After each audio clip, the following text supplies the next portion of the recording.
Hi friends, welcome to Shivathmika creations. Today మన recipe వచ్చేసి సాంబార్ సింపుల్గా ఎలా తయారు చేసుకోవాలో నేను ఈ వీడియోలో చెప్తాను.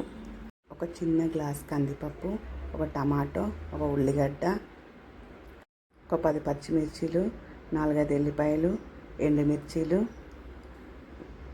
ఉప్పు, తాలింపు గింజలు, దోసకాయ ముక్కలు, చింతపండు. ప్యాన్లో కొంచెం నూనె పోసుకొని వేడెక్కినాక తాలింపు గింజలు వేసుకొని ఎండుమిర్చీలు, కరివేపాకు, పచ్చిమిర్చీలు, ఉల్లిగడ్డ ముక్కలు, తర్వాత దోసకాయ ముక్కలు వేసి కలుపుకోవాలి. మునక్కాయ ముక్కలు వేసి కలుపుకొని కొంచెం పసుపు వేయాలి. అందులో కట్ చేసుకున్న టమాటా ముక్కలు వేసుకున్నాక కొంచెం సాల్ట్ వేసి మూత పెట్టి ఒక 5 మినిట్స్ వరకు ఉడికించాలి. ఉడికిన తర్వాత మనం ముందుగా ప్రిపేర్ చేసుకున్న కందిపప్పును అందులో వేసి కలుపుకోవాలి.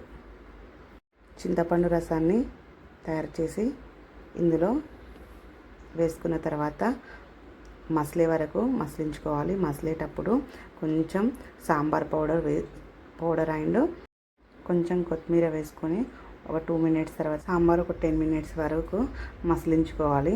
మసలిన తర్వాత స్టవ్ ఆఫ్ చేసుకోవాలి. మీకు కనుక ఈ వీడియో నచ్చినట్లయితే మా ఛానల్ని సబ్స్క్రైబ్ చేసుకొని మరిన్ని వీడియోస్ కోసం ఫాలో అవ్వండి. Thank you for watching.